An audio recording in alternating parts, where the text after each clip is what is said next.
Hi guys, welcome to the mysterious 369 tarot. कैसे हो आप सभी? उम्मीद है आप सभी बहुत अच्छे होगे और अपनी लाइफ में आगे बढ़ रहे होगे। सो गाइस, मैं हाजिर हूँ आप सभी के सामने एक और रीडिंग लेके। और रीडिंग होगी करंट फीलिंग्स, करंट एनर्जीज़ के लिए। देखिए कि इस वक्त आपके पर्सन की एनर्जीज़ क्या है आपके लिए, इस वक्त तो आपके बारे में क्या सोच रहे हैं, कैसा फील कर रहे हैं, उनकी फीलिंग, इमोशन, थॉट्स आपके लिए क्या है। सो ये एक journal, timeless and collective reading है। आप इसे जब मर्जी देख सकते हो, आपको हेल्प करेगी। और अगर आप मुझसे पर्सनल रीडिंग लेना चाहते हो तो स्क्रीन पर व्हाट्सएप नंबर दिए गए हैं, आप उस पर कॉन्टैक्ट कर सकते हो। सो चलिए रीडिंग को शुरू करते हैं और देख लेते हैं क्या आता है रीडिंग में। So be positive and let's C.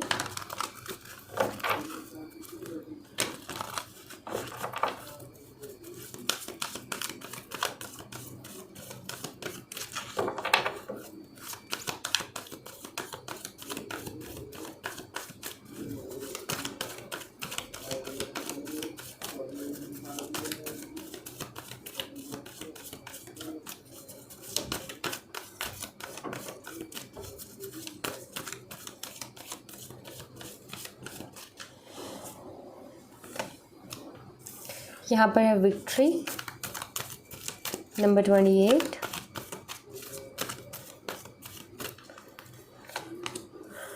we have second chakra archangel Ariel number 9,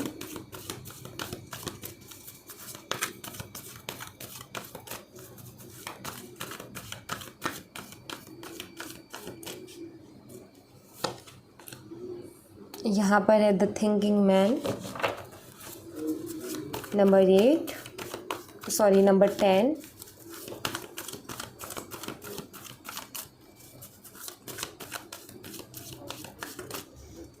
and यहाँ है हमारे पास the temple path number 12। Bottom of the deck से है dole to value number 31। Okay, so यहाँ पर जो है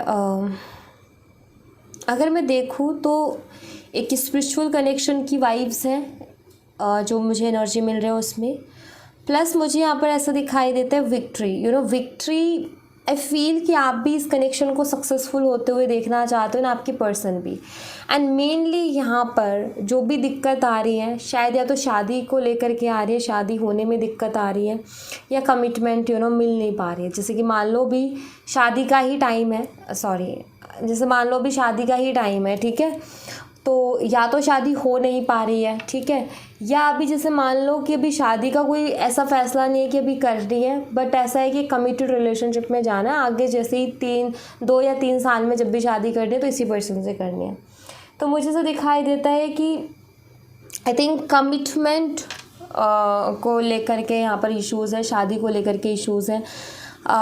मुझे ऐसा दिखाई देता है कि आपके पर्सन भी आपके बारे में बहुत अच्छा सोचते हैं, उनकी भी काफ़ी अच्छी सोच है आपको लेकर के, एंड आपकी भी कहीं ना कहीं मुझे दिखाई देती है। अभी मैं आपको एक चीज़ बता देती हूँ, आपके पर्सन को ना आप हर तरीके से सही लगते हो। जैसे कि अगर वो फिज़िकली, जैसे कुछ लोग होते हैं जो ब्यूटी की तरफ जाते हैं, फिज़िकल बाहरी सुंदरता, ठीक है, कि भाई वो इतनी सुंदर है या वो इतना सुंदर है, लाइक इस तरीके से। वैसे देखिए लुक वाइज भी आप उनको परफेक्ट लगते हो, उन्हें पसंद हो, ठीक है। और अगर वो जाके आपका मन देखे तो वो आपका नेचर देखे तो आपका मन और नेचर दोनों वो भी अच्छे हैं। सो उनको ना आप काफ़ी प्रेशियस लगते हो, उनको पता है कहीं ना कहीं कि रिश्ता कहीं ना कहीं, क्योंकि इसके हाथ में देखो डायमंड है। अगर आप देखो इस कार्ड में तो इसके हाथ में डायमंड है। सो ये जो है मुझे ऐसा दिखाता है कि यहाँ पर जो अट्रैक्शन है ना वो स्ट्रॉन्ग है बहुत, आप दोनों की एक दूसरे के लिए। तो ये है। और मुझे ऐसा भी दिखाई देता है कि आई थिंक कि स्पिरिचुअलिटी से कहीं ना कहीं आप भी कनेक्ट हुए हो, वो भी कनेक्ट हुए, इस रिश्ते के बाद ही हुए हैं कहीं ना कहीं। हो सकता है ये पर्सन बहुत ज़्यादा स्पिरिचुअल है या आप बहुत ज़्यादा स्पिरिचुअल हो।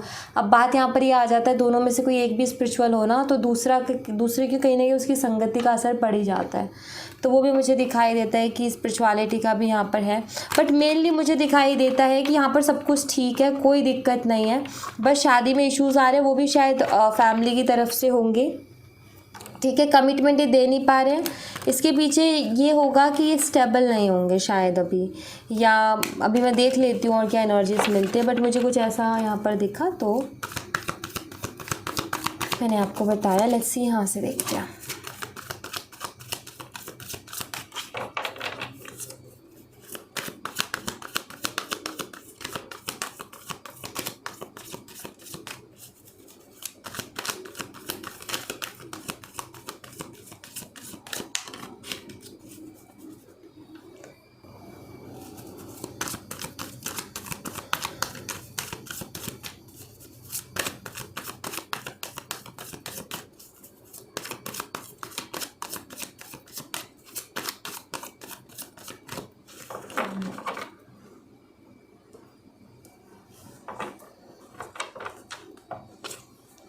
क्वीन ऑफ वॉन्ड्स, पसंद बहुत करते हैं आपको, अट्रैक्शन बहुत स्ट्रॉन्ग है आपकी तरफ। ठीक है, आपकी पर्सनालिटी इनको बहुत अच्छी लगती है। आप जिस तरीके से लाइफ को बैलेंस करके चलते हो, ओवरऑल आपकी सोच, आपकी पर्सनालिटी, लुक वाइज, एवरीथिंग, मुझे सब कुछ दिखाई देता है कि इनको एकदम परफेक्ट लगता है। आपके अंदर कोई किसी चीज़ की कमी नज़र नहीं आती है, और ये अट्रैक्शन बहुत स्ट्रॉन्ग है। ठीक है, पैशनेट भी है, पैशन भी दिखाई देता है यहाँ पर, लेकिन हाँ ये मुझे दिखाई देता है 7 ऑफ कप्स की एनर्जी है यहाँ पर, and we have ace of swords. Day dreaming बहुत करते हैं, मुझे ऐसा दिखाई देता है कि आपके पर्सन ओवर थिंक बहुत करते हैं आपको लेकर के, सोचते बहुत हैं।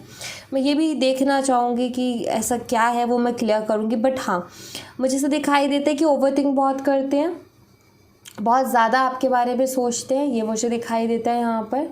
और यहाँ पर कुछ चीज़ों को लेकर के भी ये कंफ्यूज हैं, जिसकी क्लियरिटी भी इनको चाहिए, ऐसा दिखाई देता है। यहाँ पर एस ऑफ कप्स है, and we have 3 of wands. देखो मुझे यहाँ पर ऐसा दिखाई देता है 3 ऑफ वॉन्ड्स की एनर्जी के साथ, और यहाँ पर 6 ऑफ कप्स है, जो कि मैं करती हूँ एक्सप्लेन। 3 ऑफ वॉन्ड्स की एनर्जी के साथ मुझे यहाँ पर ऐसा दिखाई देता है कि आपके पर्सन सोचते बहुत है, एंड 3 ऑफ वॉन्ड्स का कार्ड बताता है फ्यूचर के बारे में ज़्यादा सोचना, फ्यूचर को लेकर के ज़्यादा सोचना। सो मुझे ऐसा दिखाई देता है कि आपके पर्सन कहीं ना कहीं इस रिश्ते के फ्यूचर के बारे में बहुत सोचते हैं, और ये कन्फ्यूज़ है, इनको क्लियरिटी नहीं है इन फ्यूचर क्या होगा। प्यार ये आपसे करते हैं, बहुत करते हैं, इमोशंस हैं, फीलिंग्स हैं।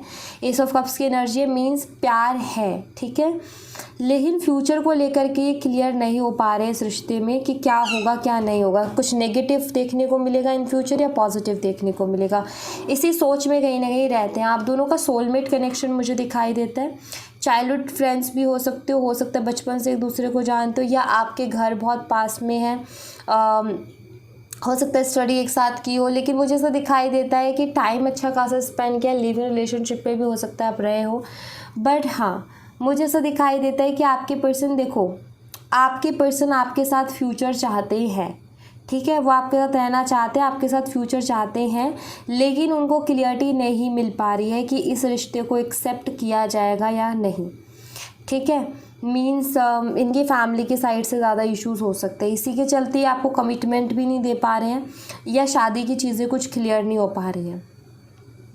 ठीक है, इनके दिमाग में बहुत सारी चीज़ें चल रही हैं, जो ख़ास तौर पर जो इनको चैलेंजेस दिखाई देते हैं इस रिश्ते में, इस रिश्ते फ्यूचर में, वो कहीं ना कहीं इनको बहुत ज़्यादा स्टक करते हैं, जिसकी वजह से कोई फ़ैसला अभी ले नहीं पा रहे हैं। ठीक है, अदरवाइज़ अगर मैं यहाँ पर कार्ड्स देखूँ तो ये मुझे बताते हैं कि प्यार है यहाँ पर। अगर आप सिर्फ ये जानना चाहते हो कि वो मुझसे प्यार करता है या नहीं, या करती है या नहीं, तो हाँ वो आपसे प्यार बहुत करती है, या आपसे प्यार बहुत करते हैं वो, लेकिन और सोचते भी बहुत है आपके बारे में, लेकिन फ्यूचर को लेकर के क्लियरिटी नहीं है, श्योरिटी नहीं है, मैं ये कहूँगी कि क्या होगा क्या नहीं होगा, इस चीज़ को लेकर के वो श्योर नहीं दिखाई देते मुझे।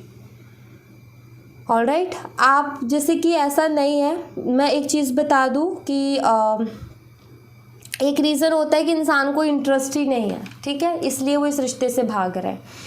यहाँ पर मुझे दिखाई देता है ये आप में इंटरेस्टेड हैं, बहुत ज़्यादा इंटरेस्टेड हैं। अगर ये इस रिश्ते से भाग भी रहे हैं तो इनके पर्सनल इश्यूज़ के चलते भाग रहे होंगे, अदरवाइज़ ऐसा नहीं दिखाई देता कि वो आपको छोड़ना चाहते हैं। नहीं, मुझे तो दिखाई देता है कि आपको छोड़ना नहीं चाहते हैं, बल्कि आपके साथ रहना चाहते हैं, लेकिन आई थिंक कि किस्मत या समय या सिचुएशन साथ नहीं दे रही है इनका, ऐसा कुछ हो रहा है इनके साथ। ठीक है,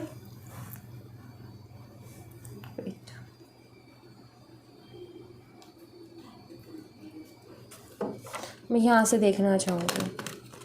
देखो मुझे ऐसा लगता है कि शायद इस रिलेशनशिप में आपको टाइम देना पड़ेगा, मीन्स थोड़ा सा कोई किसी भी क्लियरिटी के लिए, चाहे वो जैसी भी हो, उसके लिए थोड़ा रुकना पड़ेगा। क्यों? क्योंकि ये पर्सन आपको खोना नहीं चाहता, तो ये भी कोशिश करेगा अपनी तरफ से। सो उसमें टाइम लग सकता है, और कोशिश में ये है कि बात बन भी सकती है और बात बिगड़ भी सकती है, गारंटी नहीं होती है कि हो ही जाएगा।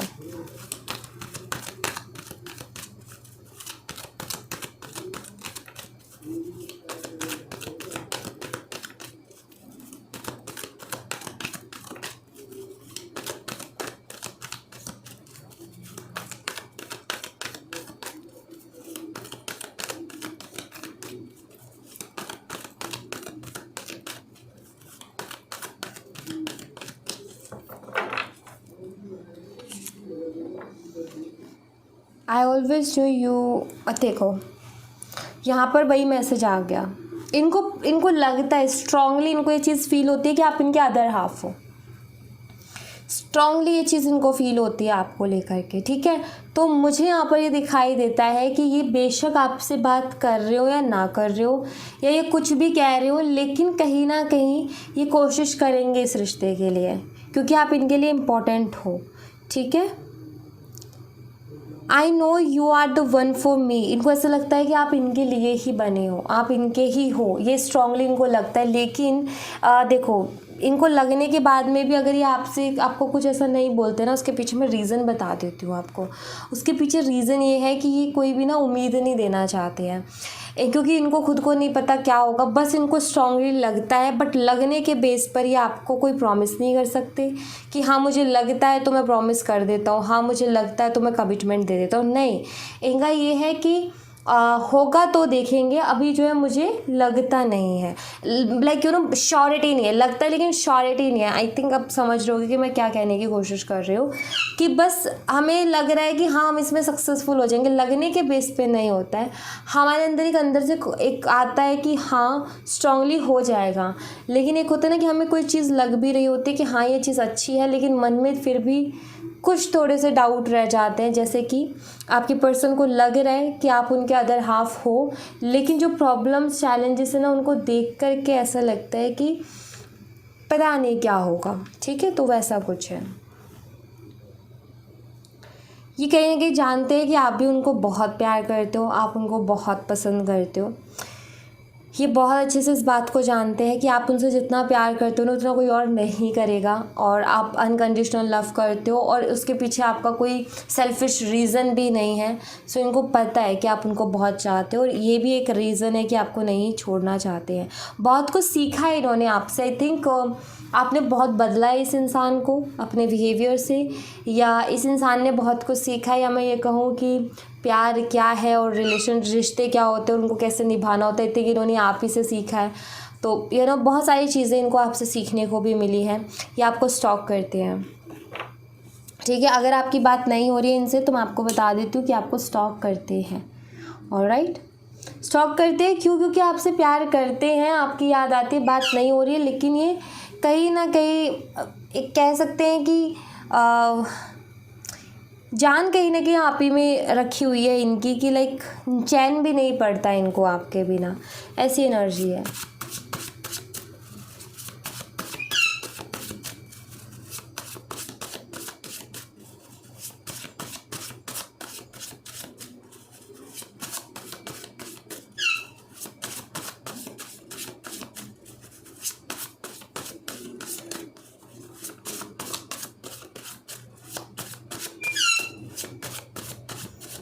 यहाँ से क्या मैसेज है?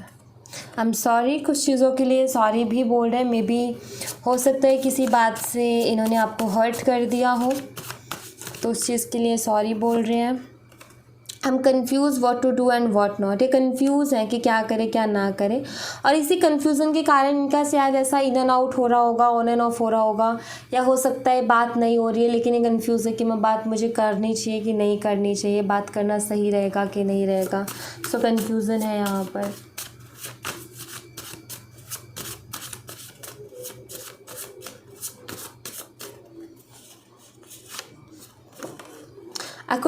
I could not express my love to you, but God knows how much I love you। ये एक्सप्रेस नहीं कर पा रहे हैं कि आपसे कितना प्यार करते हैं, लेकिन इनका कहना है कि ऊपर वाला जानता है कि आपसे कितना प्यार करते हैं और आपके लिए इनकी रियल फीलिंग्स क्या है। आई मिस यू, तो ये आपको बहुत ज़्यादा मिस कर रहे हैं, आपको बहुत ज़्यादा याद कर रहे हैं। I thought so wrong of you, sorry. हो सकता है किसी तरीके की कोई गलत फहमी के कारण भी आपकी शादी होते होते रुक गई हो।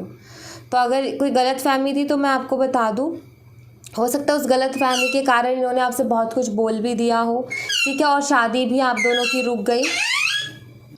तो उस वजह से आपकी शादी भी रुक गई, और अभी क्या है कि शायद इनको क्लियरिटी मिल रही है उससे रिलेटेड, ठीक है, क्लियरिटी मिल रही है। वैसे वैसे फील भी कर रहे हैं कि उन्होंने आपके लिए कितना गलत सोचा, सॉरी भी है, शर्मिंदगी भी है, समझ नहीं आ रहा अभी क्या करें, बात करनी चाहिए कि नहीं करनी चाहिए, सही रहेगा कि नहीं रहेगा।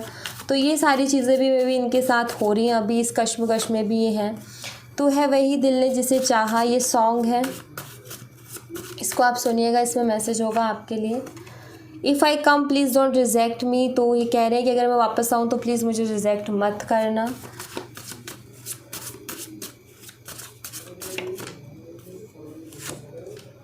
आई लव माई मदर, तो इनके मदर इश्यूज़ के चलते भी हो सकता है आपको कमिटमेंट ना दे पा रहे हो, क्योंकि इनकी मदर को शायद दिक्कत है और ये अपनी मदर से बहुत प्यार करते हैं, उनको हर्ट नहीं करना चाहते हैं। I don't know why but nowadays I am feeling very restless. So इनको नहीं पता क्यों, लेकिन आजकल ये बहुत ज़्यादा रेस्टलेस फील कर रहे हैं। एंड लास्ट मैसेज आपके लिए आई लव यू का है। सो ये प्यार करते हैं, फीलिंग्स हैं, कुछ के लिए लगता है कि गलतफहमी की वजह से चीज़ें ख़राब हुई, कुछ के लिए लगता है कि मदर के कारण ही आपको कमिट नहीं कर पा रहे हैं, अदरवाइज़ ये शख्स आपको चाहता है, ठीक है, ये आपसे प्यार करते हैं। और हो सकता है जो गलतफहमी हुई है उसके बाद भी प्यार ख़त्म नहीं हुआ आपके लिए। ये जो गलतफहमी हुई ना आप दोनों के बीच में, उसके बाद में हुआ यूँ कि ये बहुत कंफ्यूज हो गए, ठीक है, ये इनको समझ ही नहीं आया कि मैं क्या करूं, एंड उसके चलते सेपरेशन भी बढ़ता गया। और अभी क्लियरिटी मिल रही है, धीरे धीरे करके रियलाइज़ भी कर रहे हैं अपनी गलती का एहसास भी उनको हो रहा है कि इन्होंने कितना गलत आपके लिए सोचा, नहीं सोचना चाहिए था। दूसरी चीज़ यहाँ पर अभी डर भी है कि अगर ये वापस आ जाए तो फिर आप ये कहोगे कि तुम्हें जब मेरे पे यकीन ही नहीं है तो तुम वापस आए क्यों हो, बिना यकीन के रिश्ता चलता नहीं है। तो बहुत सारी चीज़ें दिमाग में चल रही है कि आप कहीं ऐसे ना बोल दो, आप कहीं वैसे ना बोल दो। तो ये सब चीज़ों में स्ट्रगल कहीं ना कहीं कर रहे हैं। ऑलराइट, सो या thank you so much guys, ये थी आप लोगों के लिए छोटी सी रीडिंग। आई होप आपसे रेजोनेट की हो, आई होप आपको पसंद आई हो। रेजोनेट की हो तो मुझे बताना ज़रूर कमेंट बॉक्स में, पसंद आई हो तो लाइक ज़रूर करना, चैनल को सब्सक्राइब करना मत भूलना। मैं मिलती हूँ आपसे नेक्स्ट रीडिंग में, तब तक अपना ख्याल रखें, bye bye, take care, see you again.